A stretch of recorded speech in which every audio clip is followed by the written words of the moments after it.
is Chicago, there's Chicago and there's KC.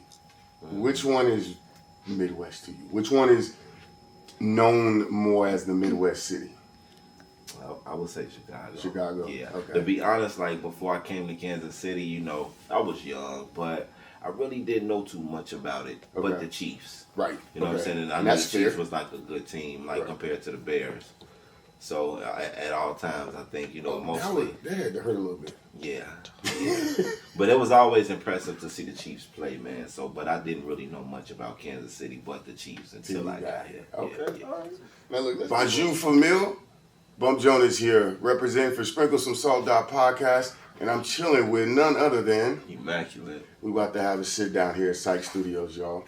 All right, so look, can I call you E-Mac or Emmaculate? Yeah, whatever you feel. We're gonna start with Emmaculate because y'all gotta get the name right. Exactly. Feel me? Plus the cash app. We'll get to that. Right. All right, so here's like really my cliche question that I ask all artists. Mm-hmm. Who is Emmaculate? What do you do, and why? Okay, that's a good question. That's a fair question. So Emmaculate is an artist, should I say, a rap artist. And how did I get to be? Why should I say did I become that? To be honest, I never wanted to rap. You know what I mean? I never wanted to rap. I actually used to hoop. You know, and I was focused on going to the NBA. But what had happened was I started getting into other things, you know, smoking or whatever, you know, and it didn't happen. So I felt as if rap was something that was so convenient at the time. Okay. You know what I mean? And I actually took it as a joke. So it was an easy fallback. It was an easy fallback, what I thought at least. You know what I'm saying? Until I really got into it and started to kind of give it some years of my life, and I realized, whoa, it's a career. You know what I mean? Okay. So that's really kind of getting into the why of things that I become Emac. What was the last one you said? That was it. It's like, what do you do and why? Okay. You hit them all. Yeah, you hit them all. Yeah. Immaculate is articulate. You know what I'm saying? No lyrical miracles. Right. So normally this is a research question. Normally what I say is, what is a KC breakfast, right? So if someone were coming from out of town and you wanted to show them a good time, what would you give them for breakfast that would best represent KC? But I'm gonna pick on you a little bit, Right? Because you're from Cook County. Right. What would be a Chicago breakfast? Oh man, that's a being honest or being modest. Let's go with modest. You know, they just got there. You ain't trying to break the Okay, pocket right. for I the ain't rest trying to of the really business. let them know the real, right? You know what Right I'm then saying? and there. Okay, a Chicago breakfast. I think a Chicago breakfast will be the traditional breakfast. Okay. Should I say? You know, it gets eggs and bacon. Yeah, eggs, bacon, sausage. You know, Okay. waffles. You know, your choice. Waffles. You know, Okay. something like that. French toast, maybe. I ain't heard pancakes. I meant pancakes too. Yeah. Oh, I thought I actually said that one first. You know. Nah, fuck all you pancakes. I'll play it. That's me. I got a personal vendetta with pancakes. Right. But yeah, be the traditional breakfast. Yeah. Okay. Nothing major. Not too crazy. Okay, Yeah, I'll fuck with it. All right, so this is actually interesting because of how you know, basketball was the angle, and then came rapping. Yes, sir. By the way, I think it's important for me to point out that you said you're an artist, but also a rap artist. Because nowadays most folks don't attribute rap to anything. They just say I'm an artist. They don't even want you to know they rap, right? So I just go You ahead can and be an artist in many ways. I get it. You know what I mean? But So to be specific, yeah. You claiming it. That's a different thing. So I want to give you kudos for that. But Appreciate it. you transitioned from sports to music. How did you discover that you could rap? That's a good question, right? So I had a guy that I was actually hooping with. So I actually quit the team like my sophomore year in high school. Had some issues with the coach, had quit. Now my junior year, I kind of gave it a rest. But in between, I think when my sophomore year, between my sophomore and junior, maybe going to my junior year, over the summer, one of the guys that was on the team, he had got kicked off the team. Okay. Now, through the summer, I ran back into him because I had so happened to quit as well. He said, come to the studio, man. Oh, shit. He said, come to the studio. So I was like, I kind of like, all right, and blew it off. Whatever, Stalled him out. And he kind of pressed me again when he seen me. I think when he came through the Facebook inbox or something like that. It was something. And he was like, come on, man, come on. So I said, all right, I gave it a shot.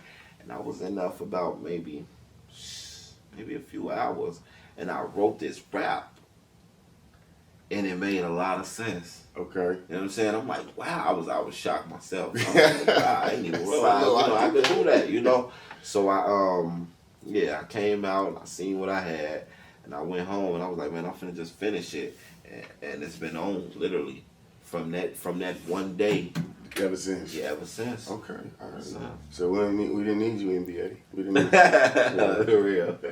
Hold on, quick pause. Is your button red? No. We need to press the button, please. I'm sorry. Yeah. Thank you. Tip is that? Oh shit. No, it's all good. We still get it on the camera one. Yeah, so we still got the backup. But Yeah, just want thank to make you. sure My apologies. No, you're good. We'll get all that in the edit. Okay, so you shift let's say day one in the studio. You're like, oh, fuck it, bro. This is what I'm doing, right? Yeah. Can you take us back to the first song you ever recorded? Do you recall that joint? Like, do you still got that joint?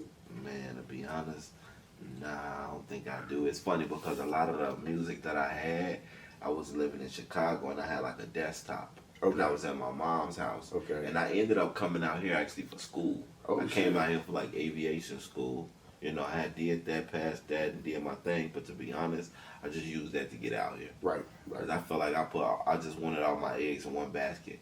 From day one. I'm that type of cat. I'm that type of cat. I'm sure about what I'm doing. So I just felt like I didn't want to go do that. I wanted to more so just kind of get away from Chicago and do my thing wherever else I landed, which was Kansas City. Okay. So yeah, I kind of used aviation to get through the city, through the doors, through the entrance. So that's what drew you here? That's was aviation? Yeah, it was aviation. And to be honest, I was only able to go to Indiana to come to Kansas City. Oh, that's a good choice. You know what I'm saying? So I was like, Indiana too close, because Chicago, we go back and forth. We like go to Indiana and get fireworks for the 4th. Oh, no. So that's your backyard. Backyard. So I was like, I'm going to go far away where I can't just come home for the weekend. Okay. Why did you put that kind of pressure on yourself? Shit, I wanted it, man. I wanted something new bad. That's different. Bro. Yeah, and I didn't want to give myself room to turn around. You know that's different, right? Like that's not something most cats do. Yeah. Especially in most industries, but in this industry, there's not many cats that's like, all right, well, let me just purposely not take the easy route. Right, let me put myself in a situation where I don't. I mean, I guess some of these SoundCloud mumble, can we still say mumble rap? Right. Back in the day, it was like, I'm gonna get my face tatted because I don't got a choice otherwise, right? But that's still different than like, all right, I'm about to purposely put myself in a space and a place where I can't call for help. Yeah, well, I gotta figure it out. Yeah. Okay. You're different for that, man. I was gonna give you a kudos on that. I appreciate it. So let's talk about West Side Boogie. You ever get reference to him? West Side Boogie. Have you ever heard of him? We go look him up. Okay. Look him up. It's not like you rap like him. Right. You have a tone like his. Okay. And then when we meet in person, you have a certain like similarity and energy too. Okay. So it's like West Side Boogie. Right. I'm gonna look that up. But the reason I asked it, this is where it goes. I thought like maybe he's gotten that before, but if he didn't, the reason I asked that is a segue. I know I like segues. If someone had to play you in a biopic or biopic, whichever way you call it, who would play you? Oh, that's a good question right there. You know what? To be honest, I probably would get me. Yeah. But if I couldn't get me, honestly, I would just get somebody that looked like me, man. Just close, like, because I really couldn't tell you who I would get to play it. Because nowadays it's like you gotta look like them. Yeah, right. You to really make it believable first and foremost. So I say I would start there. I would get somebody who looks like me. And it's funny because they said that they used to say I look like that dude off of Empire when that show used to with Terrence Howard and they son. Yeah. I think the one used to rap actually. I can see that. They say I look like I mean I'll let the people vote, who they think I look like to play the best, but whatever case is, but I wouldn't know who to get. I wouldn't know who to get. To say the least. He said just make the movie. Right, man. Just make sure they look like me. All right, so This one kind of a two-parter, but first I want to talk about your creative process. Like, how do you go about being in the studio? What do you have your lyrics pre-written, or you writing while you're in there? I like this question. I don't write. Okay. So I started writing maybe a few years ago, and that's another challenge I gave myself. Right. Because I felt as if like when you write, you kind of lose the thought. Because the pen don't move as fast as the thoughts move. You get what I'm saying? Right. So I stopped writing now. My process of it is I get the beat, right? I feel the beat, whatever beat talking back to me, I talk to it, and come over with my hook first. Because I think the hook is the heart of a song. Okay. People got catchy hooks and got trash lyrics. You get what I'm saying? But the song still do a little number, So I come up with the hook first. And then I kind of let the lyrics follow, but most importantly, I try to stay on topic throughout the whole thing. I try to let the hook match the lyrics, right? So people can, relate to the people. Now, okay, this is a kind of a tangent, but it's not, because it's actually the reason why I was so like, yo, I gotta interview this guy, because I saw you perform at a benefit show, Free Palestine benefit show, and so number one, I was like, yo, this is a rap artist, like really. It's a thing to put your neck out there and stand on that kind of business, right? You know what I mean? Mm-hmm. But then the content of your lyrics or the content of your songs is not just any old average rapper, whether they from KC or Chicago, whether they rep in the Midwest, East Coast, or whatever. Like, you're talking about substance and things and being better, getting better, improving. So I was like, nah, I gotta talk to this guy. This is different. Has that always... How did you get there? Because you rapping like an old head. Yeah, But you got it's young, funny you say that. You got young dude energy. You say that. I love that. I mean, you asking the right questions, man. Honestly, all the right questions. So, first and foremost, man, I feel I got an old soul, and I think what follows behind that, man, is just the things that matter. How did we get Immaculate? How did you? Okay. So my first rap name, when I first started, I just kind of named myself Young Kid. Okay. Because I was 17 when I started rapping, I think 16 or something. Oh, damn, okay. 16. So I was like Young Kid, whatever. I took the name wasn't really like, I was so just in tune with becoming a better artist that the name I'd make the name pop if I was good. You get what I'm saying? Whatever name I had. That was my thought, right? So I guess when I kind of got here, and a few years after I got here, I'm like, someone got to give, because I came here when I was 22. Okay. So by that time, I was 22. A few years later, I say, man, I'm getting older. Shit, they young. So I don't know, man. I just was looking and I seen that Immaculate. It was like Immaculate was perfect. It meant perfect. So I'm like, okay, I'm gonna name myself E-mmaculate. You know what I'm saying? Because I feel like I'm perfect. You know what I'm saying? I'm close to it. Like I can get that one day. Bars. So yeah, man, that's how that came. Hey man, there's a thing that people be like, oh, you got that New York energy, you got that Chicago energy. But I noticed there's a certain confidence that comes from cats from Chicago. Yeah. I mean, we gonna say that for part two. Right, there's something there. There's something there, man. I don't know if it's in the water, the pizza, the Italian. I don't know. All right, so let's have a little fun. Name a chore that you hated growing up. And how do you handle it now? Okay. A chore that I hated growing up. Man, I hated cleaning up, man. But you know what it is, to be honest with you, I could clean up on my terms. Okay. I mostly probably hated doing anything on anybody else's terms. I could be playing a game. Mm-hmm. Hey, drop that and let's wash the dishes. See, I only got no problem washing the dishes, but the fact that I'm on the game right now, I'm doing something. Right. I don't want to wash the dishes.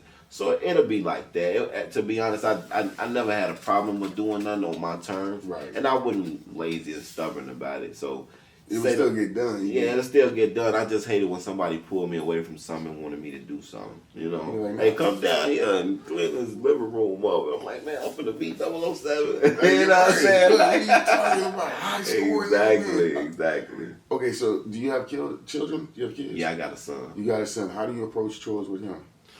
He's finna be 3, so. We ain't even in that choice. Man, look, Wayne and I be trying to have him pick up the toys though, but it's a struggle. That's your job. That's your job. All right, so we talked about your creative process. We talked about how you got to the mic, right? Now, this one again, I mean no offense, but it depends on how people take it sometimes. When you first started rapping or decided that you were gonna move in that direction, who was the artist or artist that you The most motivated by? But I would say that's a good one. I was actually gonna say emulated. Which ones did you find yourself sort of Wanting to be like? Yeah. Okay, Wayne. Okay. I was rapping around the time the Drought 3 was out. Ooh. You know what I'm saying? Wayne was in his run, bro. I had a blessing. I think I had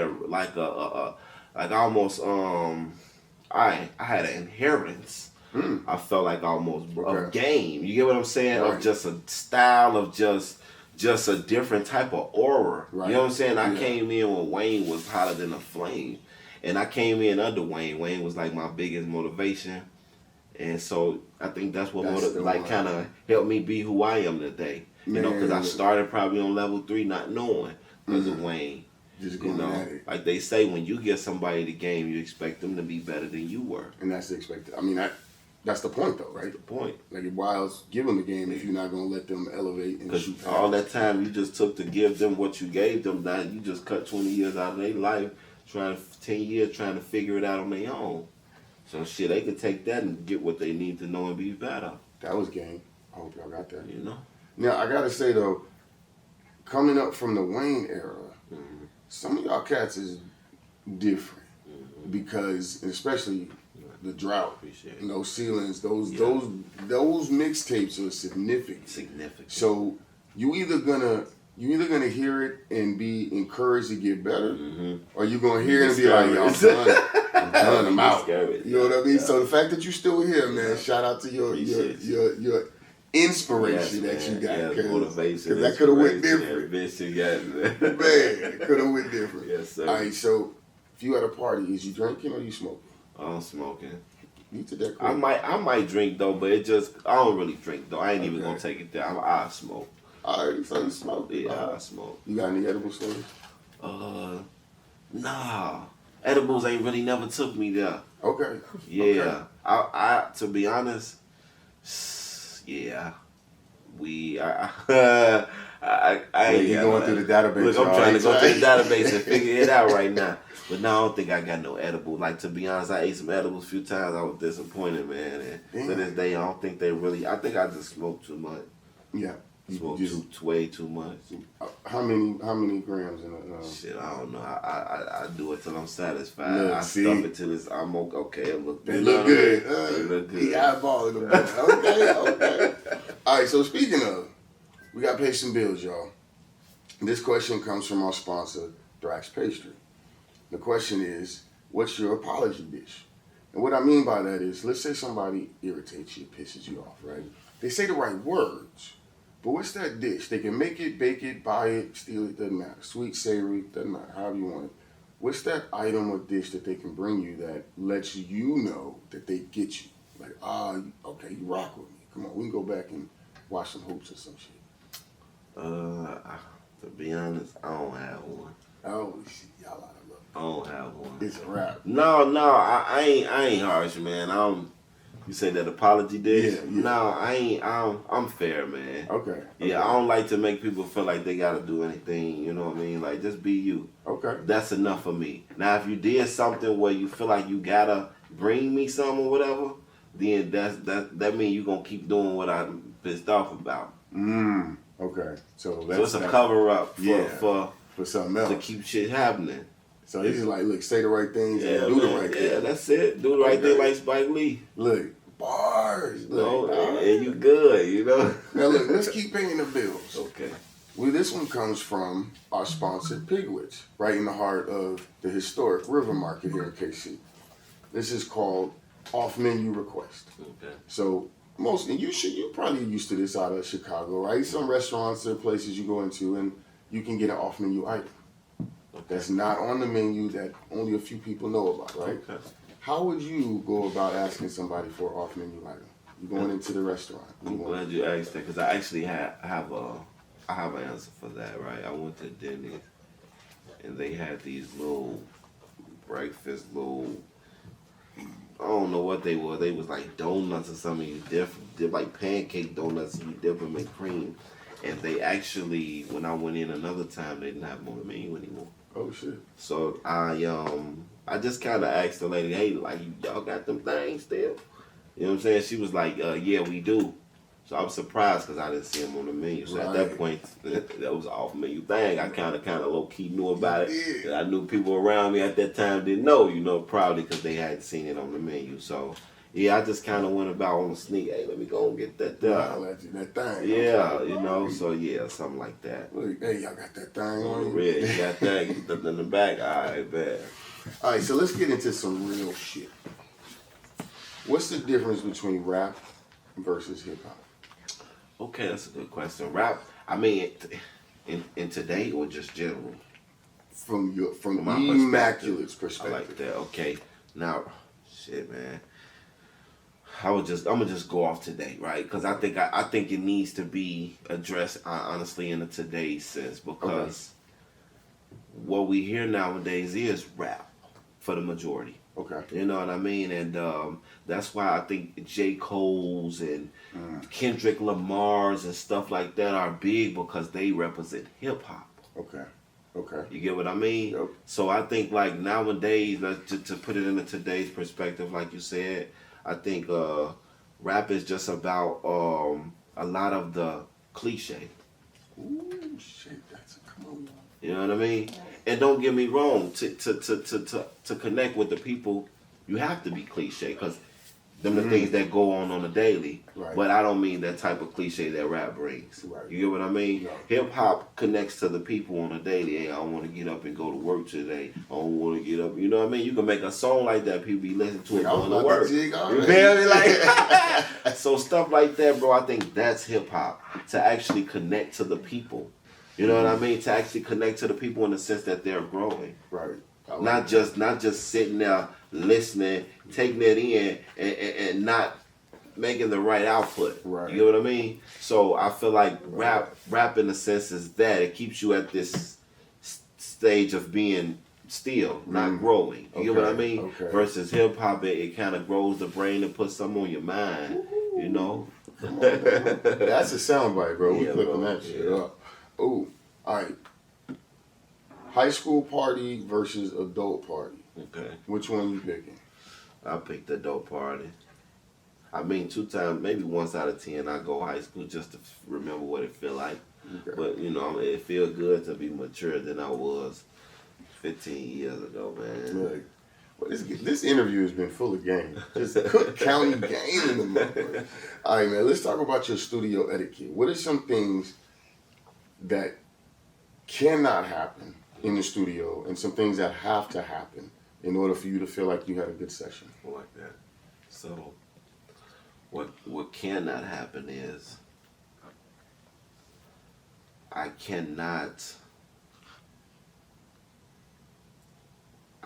rush the song. Not only can I not rush the song, I can't input lyrics that don't feel like they don't go there. Okay. In a sense, that's like rushing a song, though. Filler lyrics or something. Yeah, I have to feel every lyric. Okay. That's what I have to. So I can't rush the song. I don't care if it'll take me 2-3 weeks to do a song. You get what I'm saying? And that'll be, of course, because I got a lot of stuff in between going on, not because of the song itself. But I don't rush the song. I cannot rush the song. So whether you're in between sessions or in session, you're not gonna rush. And I mean, I'm gonna even get more detailed than that. It could be I'm on my last bar of the song, and I'm getting tired, like shit. And I'm like, okay, I just got one more bar. I'm not gonna rush that. I'm gonna keep trying to come up with it, but if I don't feel it, I'm gonna let it go to tomorrow. Okay. Come back to it because that's how it has to go. Right. You know what I mean? So that's how committed you are. That's how committed I am to it. Because when I hit that stage and you say that word that you rushed, I'm not gonna feel it. Let me. I know I've been interrupting a lot, and I apologize, y'all. that was one of the things that drew me to your performance was, number one, I couldn't tell if you had a backing track or not. The whole setup. And it was visibly different for you compared to others. Right. And every one of your lyrics and lines and the way you performed it, you were feeling strategic about it. the whole, you know what I mean? It yeah. just like nah, this whole approach is different. Yeah. This is not the standard way that You an would see an artist come. Yeah. So I was like, nah, I got in with Yeah. this guy. Yeah. And then so it's like, Appreciate that. yeah, nah, the energy is there. Appreciate that, bro. We feel what you feeling. Right. You know right, what I'm right, saying? Right. Appreciate that. Okay, so if not music, what would you be doing? I just told my. It's funny. I like this. I like this. This what's going on today, man. Because it's really just honestly asking me, or it's maybe the questions I felt like I probably needed to be asked for the longest. But if I wasn't doing this, I just told myself maybe 2 days ago. I said I think my passion is speaking. Okay. So like, if I wasn't doing this, I think I would like Muhammad Ali, Malcolm X, and Martin Luther King are my favorite speakers. Oh shit. I mean, motivating Those are enough serious speakers. serious speakers. Yeah. So like, I mean, and I take pride in like listening to those people. So like, I feel like, you know, it's just funny how it all go. I just told myself 2 days ago, I think I would have still been some type of speaker, and to be a politic for rap, I guess I'm starting to realize who I am and my purpose in a sense. So yeah, I would still be a speaker. Hey, you still got time? Yeah. Shit, you still got time. All right, so this question we call the first cosign. All right, so basically what I'm saying is when you make a song, you talked offline that you were possibly working on an EP, right? When that EP is done, who's the first person that gets to hear it before you release it to the world? My lady. Hey, Yeah, she critique it. I let her do he said her it with a thing. smile, y'all. Yeah, she love critique it. It's so funny because she critique it. She's like, and she helps me a lot, know it or not, because she teaches me that no matter what people think, believe in yourself. And she don't have to tell me that. She don't even know she probably teaches me that, because I used to write and never ask anybody because I knew what I was doing in my head, right? But I guess when you let people in, you start to second guess yourself. And so with that being said, having her, she critiques the music, but I don't change it. Okay. And it's so funny because a lot of the times she come out to like it With the way that you were gonna go. after hearing it and hearing it, and like, okay, I feel that, you know what I'm saying? Like at first she was like, Nah, man, I ain't fuck with that. 2-3 times in the song, she was like, okay, I'm reciting the rhyme. Right. So yeah. Now, she ever do dishes while she listen to your music? To be honest, yeah, she got on a playlist on Apple. Hey, ladies. I'm playing. I was about to be like relationship goals, but we ain't finna. Right. Don't put no pressure. There's enough pressures out there. Got J. Cole rewriting lyrics and shit. Alright, so, ooh. What do you do when life alludes to meaningless entertainment? Oh man, I keep pushing, man, because eventually that'll stop, that'll die down. I like You know that. what I mean? I like that. And what I mean when I say that is like people love to see nothing. Mm-hmm. And it's entertainment. Like people like to see people beefing, like to see people arguing, talking about robbing, stealing, killing. Like all that equates to nothing. Nothing. You know, that's a short run. You know what I mean? So that's why I say life will lose. People love to see meaningless entertainment. Right.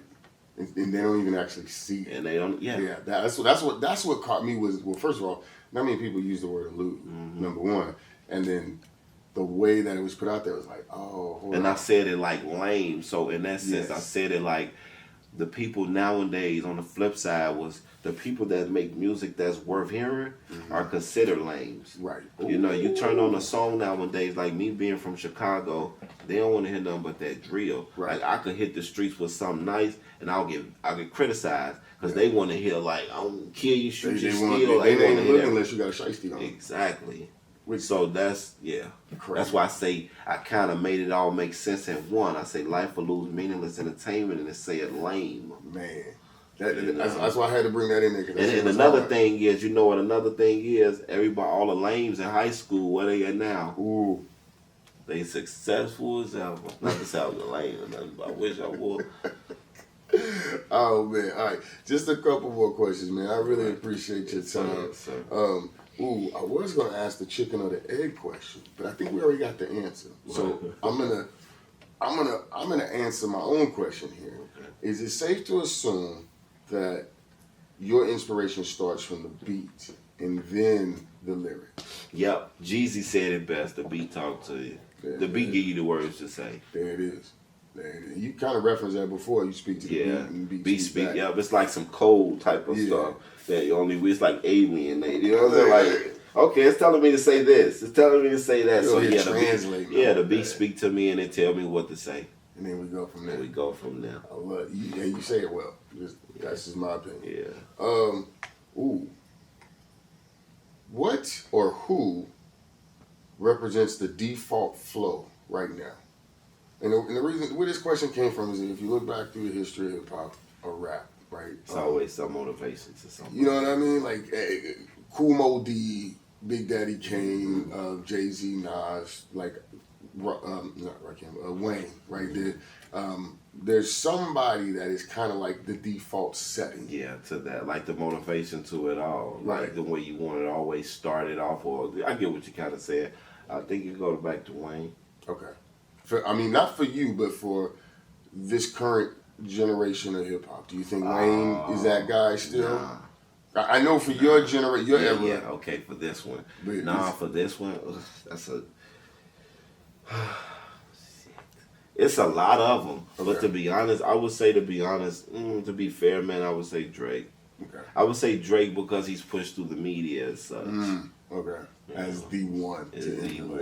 See, Kendrick Lamar just exposed all that, but we gonna just still go with Drake just because I had my lady 14-year-old niece tell me Drake was her favorite, so when she said it, I was like, I kind of knew what it was. I say he got the masses for those right now. This generation that's where it's coming. They might go listen to some Boss D-Lo or something else, but they coming back home to Drake. They coming back. The shorty's coming back to Drake. Okay. What's an E-Mac type beat? If somebody would have typed, because motherfuckers ain't finna type in Emmaculate. I like that. Y'all too slow to say Emmaculate. But y'all say E-Mac. So what's an E-Mac type beat? I'm gonna go off what my lady said. She says I always gotta have some type of harmony in the beat. Okay. Well, some type of felt signal, signature. So I would say that's an E-Mac type of beat for first and foremost, something where you can kind of feel the sound. Okay. You know what I mean? Okay. Somebody it could be somebody crying or just somebody humming or just making this specific unique noise, but I don't need it, but I rather have it. Okay. To really kind of bring out what I'm trying to do. That's really the speaker. Might be saying some shit. That really be the speaker that cry. That cry in the beat, but yeah. Okay. Soulful shit. Yeah. Sample or otherwise, it don't matter. The sample is good. Okay. The sample is good. What is since you started, how would you say your music has matured or grown? Oh man, I think it's grown a lot. I think to be honest, music matures with the person. With the mindset of the person.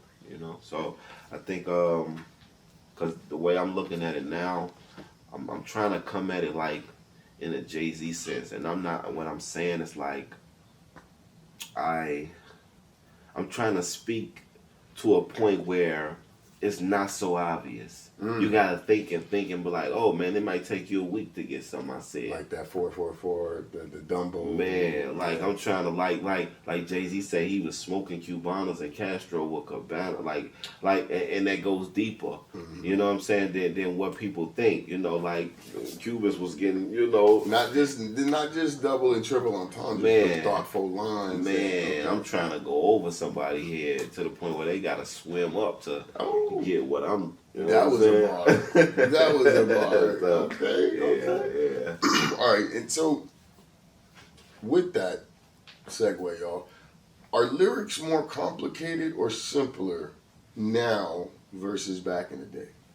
For me, Well, not for you, but just in general. In general, in terms of what you're hearing. Yeah. Oh yeah, they're very dumbed down. I think due to what we know, the industry and the control of music, and how it's put out to the black culture and stuff like that. I think it's meant to be dumbed down. Yeah, a lot of people are not saying anything. They're not using thoughtful words. They're just, hey, I'll run up on you and shoot you and slap you. Like, that's stuff that you ain't got to think about. You can't even find a creative way to fuck me up. Exactly. Like Wayne said. He said, "Stove on my waist, turn beef to patties, and I'm still cold like Keisha's family." You know what I'm saying? That's another way of saying, okay, I'll pull my, you know what I mean? That's and it's crazy. Non-violent. That's crazy. It's non-violent. You like, know, a kid away could that and think about you be that. talking about making a burger. You know? Look it up and be like, oh, damn, man, I really got I got away with that. Exactly. He almost hurt me. Exactly, man. So I like that. I like to kind of hide it. If you got something to say it in cold, where it's still creative. Well, you can, there it is. But you are creative, regardless.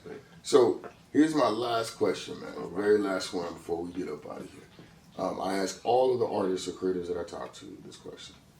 When the show is over, when the song is done, what is it that you want the folks to walk away from, or walk away with? Okay. It's a new sheriff in town. I'm just playing. I want them to walk away knowing, like you said, how I hit you, bro. Like, he's different. Mm-hmm. He's something that, like, we don't see every day. Humbly. I want to work hard to be that. Mm-hmm. You know what I mean? I don't just want that handed to me. I want to walk away and I want to be one of the best, man. I want to be one of the best I can be. I want to hit you so hard that, like, man, you see it. You see the potential. You, like, already see me as, like, I want you to already see me as, like, a professional. Mm. You get what I'm saying? Yeah. So I want to hit. When I hit, man, I honestly, respectfully, I want to hit harder than everybody. Right. I really want to be the new sheriff in town, but I want to have it with people town I'm in. Because I'm a visitor at the end of the day. I don't want to come and take over anything, but I want to be recognized. Mm. You want to earn your I want to earn my spot now. When I say sheriff in town, I want to be recognized. Right. Like, hey, somebody new in here, you know what I'm saying? And he forced to be reckoned with. He's just not your average rapper, that just come from wherever. Right. And so happen to be here and be rapping. He's somebody that's here and wanna, cause I feel like I got the power to help Kansas City out. Man. I feel like if I was to blow up, I would give it back to KC. I would give it back to KC. Because, not Chicago. No, I don't need to give it to Chicago. Chicago already got enough. Like, Chicago has, like the shows that get canceled here, like Future Coming or somebody that get canceled, them shows happen like clockwork in Chicago. We got so much going on that it's normal. So I want to give somebody like the light like KZ. Mm. You know what I mean? And bring them up and bring the talent, let them do their thing, man. I love y'all. And I ain't signing to nobody, you feel me? That's how sure I am that I can make this. I ain't signing to nobody. I ain't signing to Def Jam, Atlantic, Universal, unless we sign like a distribution or something that. Like, a venture. I ain't signing my life away. I work too hard. That's how serious I am when you see me on that stage. I'm that serious. It's to the point where, like, he takes it so serious that he's this good and he can walk off this stage and walk straight past executive and not Steve care Stout about who? No. I love it. If Steve Stout, I deal with him if you want to do the business, but if not, man, no. Keep moving. We got one life to live, man. I ain't, Speaking of, man, look, I usually have some kind of quick, witty, slick wrap up, but this has been a Chicago style pizza ass interview, man. There it is. Chicago style. Now look, it's your boy, not your boy. I'm a goddamn man. It's Bum Jonas here, repping for SprinkleSumSalt podcast. I just had a dope ass interview with none other than Emmaculate, the Articulate. Let me tell you, look, now's the time to click the link in the bio. Now's the time to tap in. And as I always say, love yourself like you try to love the world. Do something to earn your place in the world this week. Just be a dope motherfucker. Y'all have a good one. Peace.